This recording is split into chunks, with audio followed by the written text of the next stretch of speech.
Today we are making a twice-baked sweet potato, but it is not like the normal twice-baked potato. I mean, don't get me wrong, I get it. They're delicious. They are loaded with so many different things. These twice-baked, to me, have a health spin, but without tasting like an ultra-healthy spin. Sweet potatoes in general are a lot more nutritious. They're delicious. I dug up all mine from the garden. Here they are. I picked some of the best looking ones, obviously, for the shape and size, kind of for each person, but I'm gonna start by pricking them with a fork. I have one last one here to do. The pricking just helps so when these go into the oven, otherwise sometimes there's so much steam that needs to escape that they make a spot where they kind of blow up or open, and you don't really want that, especially since we're twice baking these, we want them to maintain their shape. So now that they're all pricked, I'm gonna put them right into the oven. I have them in a dish just so they're easy to transport, but also then if they do leak out or ooze some liquid, it catches it. So they're gonna bake pretty much all the way through because we're gonna scoop out some of that center to actually twice bake them. So traditionally twice baked are made with what? Cream cheese, lots of other just like cheese, sour cream probably. These are a little bit different, and as you can see in front of me, I like to eat from my garden and eat with the seasons. So what I'm gonna do is start heating up a little bit of olive oil in a skillet, just kind of over low heat. We do that just because then it helps it heat evenly and all the way through. So I'm gonna add a little bit of olive oil to the bottom of my skillet, let that heat up, and then I'm just gonna start by chopping some onion. Onion's kind of that base flavor that we start a lot of things with, whether it's a soup, a stew, casseroles, they all start with onion.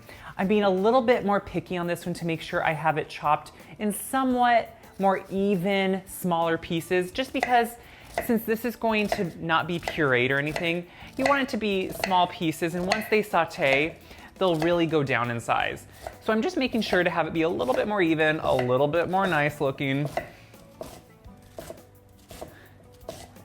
When this is all chopped up, I'm gonna add it right into my skillet, and I always take off, make sure to not cut the actual root end, because that can be a little tough, but I cut right up to it, and then just have to sometimes do a little side cut just to make sure it's somewhat even. I don't want any really big pieces. We're gonna take this right over to the skillet.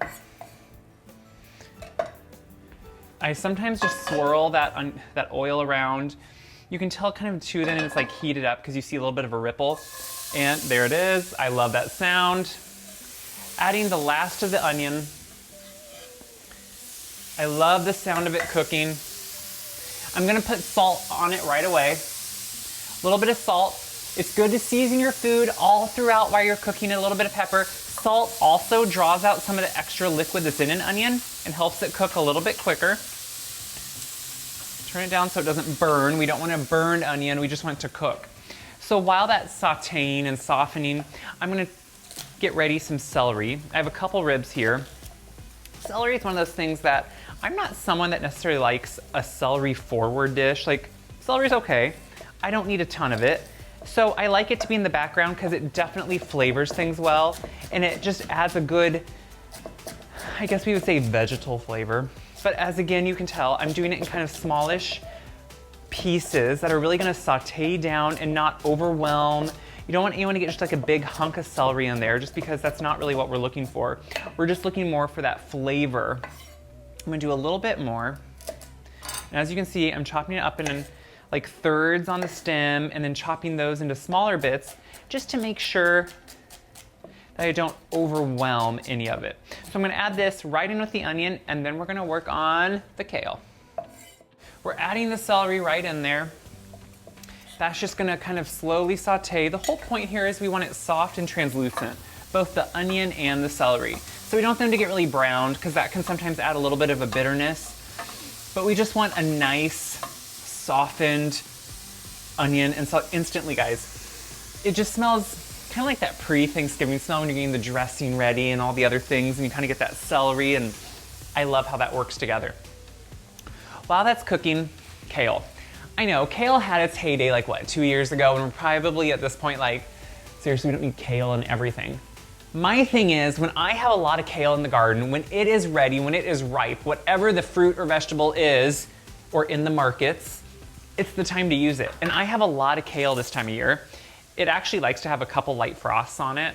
So I've been having some freezes at night, and that's actually, it sweetens up the kale slightly. So if you think kale is bitter, grow it, let it get a little bit of a frost on it. I think you're gonna like it better. And if you don't, throw it in a twice baked sweet potato, and I think you will, because what's great about this, I'm not doing it just to try to hide vegetables in something. No, you're gonna see this. There's no hiding kale, but we actually cook it slightly so it softens. I'm taking the ribs out. That can be really tough and hard. Don't want that. And as you can see, I brought in a kind of a plethora of different ones. There's some dinosaur kale, there's a curly kale, it's red kale. I mean, it's like there's all different types, and that's kind of what's fun. You can just use whatever kale you might have. Maybe you have a baby leaf kale. What I like about kale is, as we use it in this dish and cook with it, it still maintains enough structure and texture, and it doesn't just go to nothing and get soggy and limp. And that's what I like about using kale. And I just think it's good to have different textures when you're having something like a potato, because by itself, potatoes are delicious. They have a creaminess to them, especially sweet potatoes. But there's something about having some variance in that, especially when you're kind of doing something different like a twice baked, that I absolutely love. So I have the kale all chopped. I'm gonna let the onion and celery continue softening, and then we'll keep moving on and put it all together.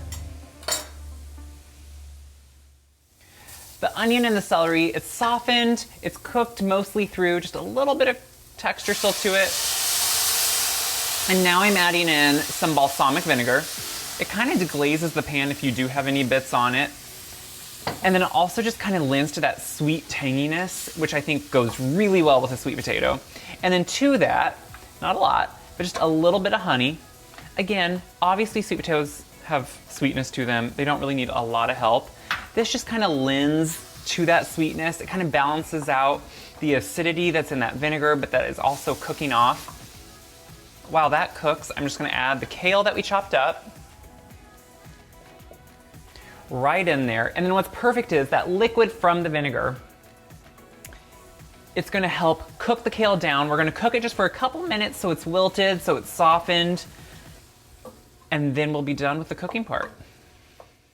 So the kale's cooked for a couple minutes. You can see that it's wilted, it's softened, and what you also notice is most of that balsamic vinegar has cooked off, and so there's just a little bit of liquid in the bottom, but not near what we had put in. So that's really condensed in flavor. That sweetness is condensed along with the honey. We're gonna add some dried cranberries. I like to do it when it's still a little bit warm because it kind of just helps them clump up. You can also do a dried cherry, either one. I like to just mix it around, kind of get them warm throughout, and they'll also kind of plump up any of that extra moisture in there. And then we're gonna let this cool off. We're gonna let the potatoes finish baking up. Then we can just scoop them out and put it all together. Don't be hung on that it looks like a health meal. It's not. It's a delicious, delicious side dish. Or meal. You can eat it both. So the sweet potatoes have cooked. You can see I put them on a dish because see, they just started weeping out a little bit. And it also just helps, you know, once we get it all put back together, it's an easier way to bake them. So they've cooled slightly, they're still warm. So I'm gonna take each one and cut the top off. They're a twice baked potato, so it's really about the presentation at this point. It's not really about anything else. So I'm cutting off maybe the top quarter to third of that potato. And then you're left with obviously the interior, which is that beautiful, I really love these this year because I grew all my sweet potatoes. So I'm gonna scoop out all that inside, except for maybe like a ½ inch around the edges, because if you just scoop it all out, obviously the sides and the skin are just gonna sink in. So you want to maintain a sturdy enough structure that can hold up once we put everything back in it, but also get out enough that we're gonna mix it in with this filling we made and have a lot, just much more delicious filling. So I'm gonna get out all of the potatoes, put in the flesh, that meat of the potato right into there. And then we are gonna, guys, my mouth is watering. I love the sweet potato. So we're gonna get out the middles, put them into here, and then put them back together. So you can see I have all the fillings scraped out of these, left a good sturdy edge so they hold up still like a potato. And then I'm just gonna mix it in with my filling. And I like it kind of rustic. I like some, not just completely a mashed potato, but like those pieces are okay. And I don't mind kind of like that mixture. Now you could put in, I have the tops over here. I didn't put them in because if you put in all the tops and all that potato filling, it's really way too much. So you could put them in, then have a small little casserole you do on the side, which we might need to anyway, because you're displacing some of the potato, but you can't put it all back in.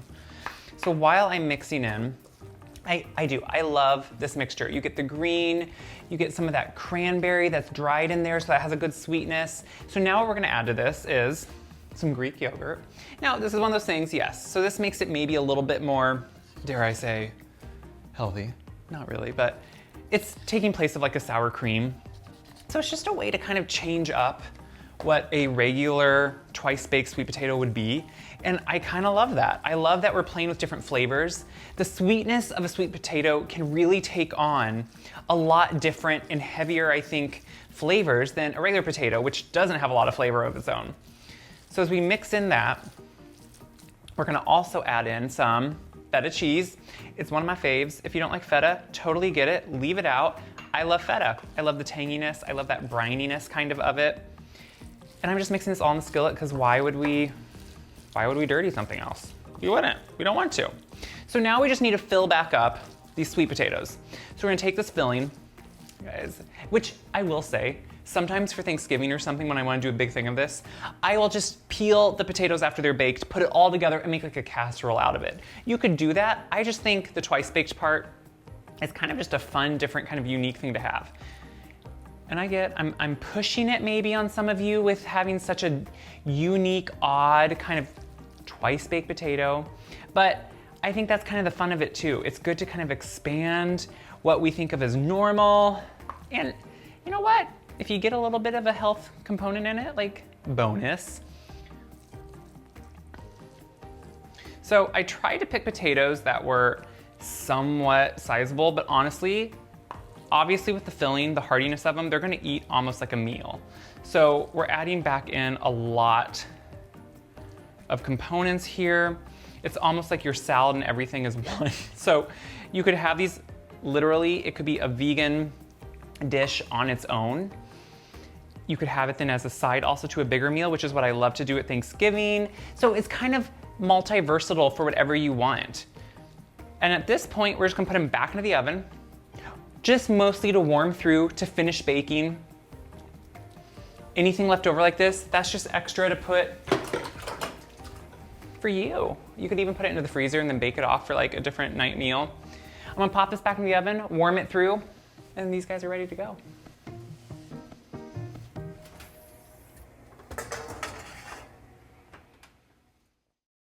So these have baked.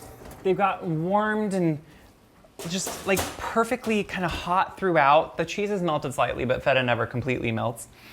And now they're ready to go. You'd want them to cool down just a little bit before you serve them. Put maybe a little bit of extra feta on top. It just kind of finishes them off, puts a little bit of fresh color right there. Now guys, I get it. This is maybe a little bit different for you. It's kind of maybe outside the box, but it's a really delicious, hearty side. And I think you'd be surprised how all those flavors work together. You get the sweety, salty, tangy, delicious flavors, good texture throughout. That extra ice that I had, the excess tops and the extra filling that didn't need to be piled in here, I put into a small casserole. You could even fill them a little bit less. And then you could pop this into the freezer. You could use it then like later in a weeknight meal when you want to pull something out, warm it up throughout. I love that. Or you could not do the twice baked part, throw it all into a big casserole and serve it easier family style like that. Versatile recipe. Versatile also in the sense that amazing for Thanksgiving. I do a variation of this every year, but also great just for the whole fall season. Those are still hot. So you don't actually have to bake it because it's all baked already. So I had to try it because, you guys, I love it. I love the sweet potato. You get all those different flavors in there. You get the textures, you get that cranberry even in there, the dried cranberry, so it has like sweetness in it that just gives it that punch. The hardiness of the kale, but it's not like you're eating a salad. It's delicious, and I love the feta on top. It just kind of finishes it off. So, please try this recipe. What is best is when you share it around, that really helps me. But also, I love to see so many people finding these videos, leaving comments. It's just a fun community that we're building, and it's teaching you all that food, cooking in the kitchen, it can be done, it can be easy, and it can be different. Same with gardening. So check it out. Check out wiseguy.com for more information or more about me. And until then, go try something different because it's delicious.